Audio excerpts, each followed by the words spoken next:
রাজশাহী যাওয়া থেকে ঠান্ডা, রাজশাহী থেকে আসার পরও ঠান্ডা লাগাই ভালো হচ্ছে না।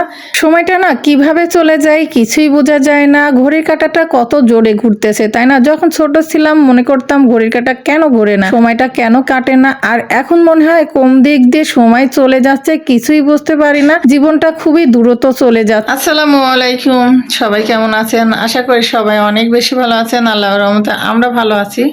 তো চলে আসলাম আবারও একটা নতুন ভিডিওতে।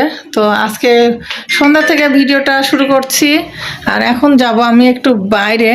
তো বাইরে যাব, মেয়ের একটু ওষুধ কেনা আছে, আর ওষুধ কিনবো আর একটু বাইরে থেকে হেঁটে আসি। আর সবসময় তো ঘরের মধ্যে থাকি, তো ওই জন্য ভালো লাগে না। তো ভাবলাম যে একটু বাইরে থেকে ঘুরে আসি।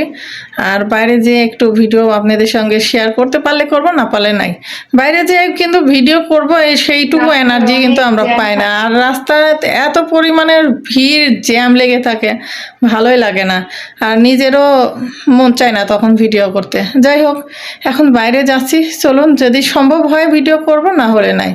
তো এই তো শীতের দিন, এখন আবার শীতের কাপড় চোপড় পরা আর ভালো লাগে না। শীতের কাপড় চোপড় পরা অনেক বিরক্ত লাগে কিন্তু। তো তারপরে এখন শীতের বাঁচতে হলে শীতের কাপড় চোপড় পরতে হবে, তাই না? এই তো এই জন্য এখন বের হই বাইরে। তারপরে দেখি কিছু কিনা চাই কিনা, আর মেয়ের ওষুধটা নিয়ে আসি। আর নিজেরও খুব ঠান্ডা লাগছে। এই রাজশাহী যাওয়া থেকে ঠান্ডা, রাজশাহী থেকে আসার পরও ঠান্ডা লাগাই ভালো হচ্ছে না। নাকটার মধ্যে কেমন একটা ব্যথা হচ্ছে, ছ্যানছ্যানাচ্ছে, মানে কঠিন পরিমাণে ঠান্ডা লাগছে। আর দেখতে পাচ্ছেন চোখ মুখও কেমন যেন হয়ে গেছে।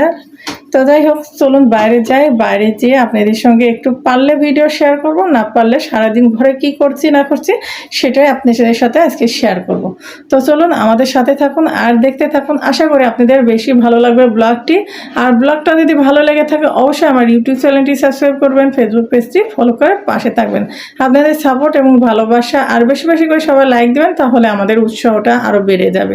তো চলুন এখন একটু বাইরে থেকে আসি, আর যাই যদি সম্ভব হয় ভিডিওটা ভেবেছিলাম বাইরে যে একটু ভিডিও করে নিয়ে আসবো, আপনাদের সঙ্গে শেয়ার করব, সেটা তো আর হলো না। তো আজকে সারাদিন কি রান্না করলাম, কি করলাম, তো সেটাই চলুন আপনাদের সঙ্গে শেয়ার করা যাক। আর এখানে লাউ দিয়ে চিংড়ি মাছ রান্না করেছি, তো সেটাই আপনাদের সঙ্গে শেয়ার করলাম। আর এই যে কুচো চিংড়ি দেখছেন, এটা দিয়ে আমি এখন ভর্তা করব, চিংড়ি মাছের ভর্তা। তো এখানে শুকনা মরিচ, রসুন, পেঁয়াজ সবকিছু দিয়ে ভেজে নিয়েছি আর ভর্তাটা করব। আর খেতে কিন্তু অসম্ভব মজা লাগে। আপনাদের কাছে কেমন লাগে অবশ্যই জানাবেন। তো এরকম ভর্তা খেতে কিন্তু খুবই ভালো লাগে। আর এই শীতকালে কিন্তু ভর্তা ভাত বেশি ভালো লাগে ঝোল ভাতের ছায়া থেকে, আমার কাছে বেশ ভালো লাগে। আর এদিকে কিন্তু মিষ্টি কুমড়া আগের দিনে আমি ভর্তা করেছিলাম, তো ভাবলাম যে আজকেও করি, খেতে কিন্তু অনেক মজা হয়েছিল। তো মিষ্টি কুমড়াটা এভাবে কিন্তু আমি হালকা করে তেলে ভেজে ভর্তা করলাম, খুবই মজা লেগেছিল। আপনারা কিভাবে ভর্তা করেন অবশ্যই জানাবেন তো কমেন্ট করে। আর এদিকে কিন্তু চিংড়ি মাছটা ভেজে নেওয়ার পরে বেটে নিয়েছি। এখন কিন্তু এই যে দেখুন একটু শুকনা মরিচের গুঁড়া দিয়ে